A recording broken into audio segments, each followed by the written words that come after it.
And that leads us into a long therapeutic Thursday. So I'm going to kind of read through this as fast as I can.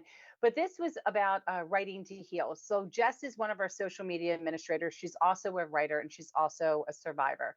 And as she says, healing is such an important step in our journey as people who have suffered great loss or trauma with aortic disease, aneurysms, dissections. Most of us have limited capacity to work because of that or perform activities that we used to pre aortic disease event. And we need to find ways to basically keep our minds busy. And for her, writing has been a really integral part of her healing process. And she's actually been fortunate enough to have the know how to self publish 4 books in 2022. She was very busy.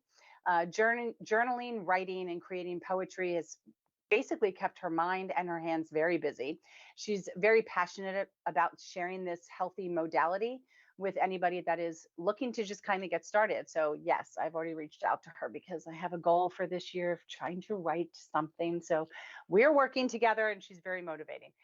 In the article that's included below, writer Bridget Murray says that by helping people manage and learn from negative experiences, writing strengthens their immune system as well as their minds. I had no idea that writing could do that.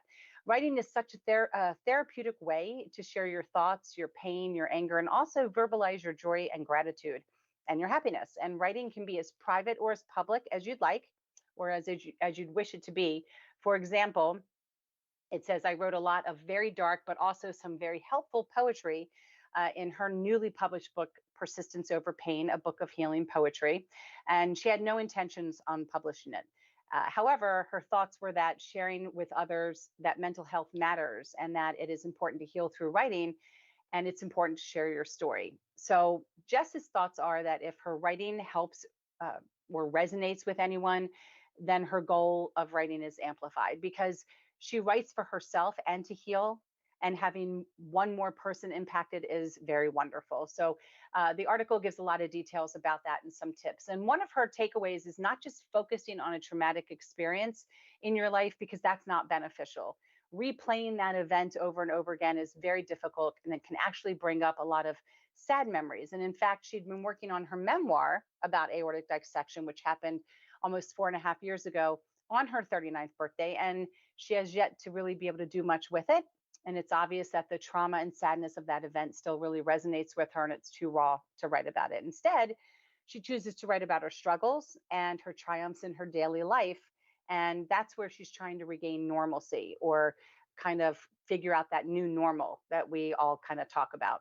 And so the question is, do either of you write, journal? Do you create poetry? And she says that if you do, you should probably share it with others, or just are you doing it for your own mental health? Like, is there a goal in your writing? And her best advice to anybody to get started is just start, just write. Don't plan to start, just do it. Don't worry about what it sounds like. Don't worry about grammar. Don't worry about spelling. Just write from your beautifully broken, newly healed heart. And she's curious to know about anybody and what everybody's writing. So yeah, I tried journaling after my dissection. I'm not very, I consider that like metaphysical stuff. I'm not really into that, but it's interesting because when I went back and read it, it was really dark. It was really, I could feel the pain of my PTSD and my thoughts and everything. And I think for me, the hardest part about journaling or writing is that we're so used to typing and texting that when I try with a pen, my handwriting's so atrocious. It looks like I'm writing with it between my toes. I can't read half of what I write myself. Gone are the days when I was all girly and I'm going to write and it's going to be beautiful and loopy. I just don't have the patience. I'm so a paragraph ahead and trying to catch up that it's the actual physical part of it that drives me nuts. I have a lot I want to get out, but I'm going to have to just talk into the computer and do it like this. Molly, what's your thoughts about it? I too have not written anything about, I just know what would come out and it just wouldn't even be worth rereading for me or anyone else at this stage of the game. So I did buy 2 little, notebooks, spiral notebooks, um, and they're used for keeping my medicine journals and my blood pressures. So, I mean, it went to some good use, and I haven't missed a day. I do it every single day, twice a day, and with little notes to the side. But I mean, that's the extent of my writing regarding this. I just haven't, but I was inspired by her article, what Yeah. she wrote. And I thought, I know there's something to journaling. They've always said, just write a little. It's cathartic. I don't know. It's helpful. So I think I might be turning a corner here soon and might get that Yeah. other spiral notebook out and start writing. Yeah. I found my diary from how old would I have been? 1982.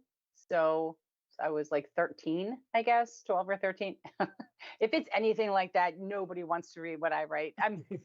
It was pretty bad, but at least I know I did do it. And I did fill up 2 diaries when I was younger. But yeah, I think it's time. I think it's time to at least try or to do it like electronically, talk into it and let the computer write it out, and at least get out some of this brain, do a brain dump, I think is what it boils down to.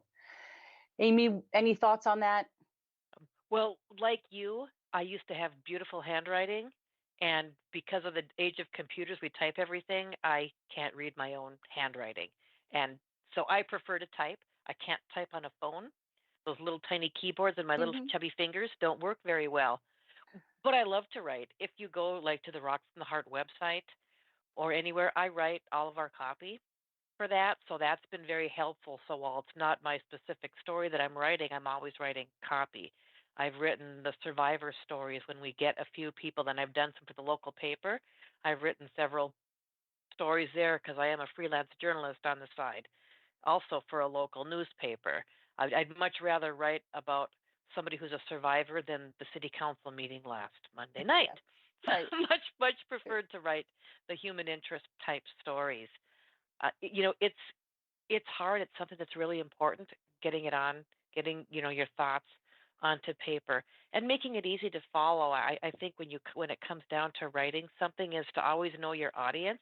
Sometimes Hmm. you're just doing that dump, but if you're doing it to present for others to read, to always be taking a look outside of yourself and be thinking about who you're writing for, because you can use different styles depending on who that audience is that is going to be reading that particular story. And that's really important to me. See, so we've got someone who is a professional writer. You are. And then you have the two of us that, yeah.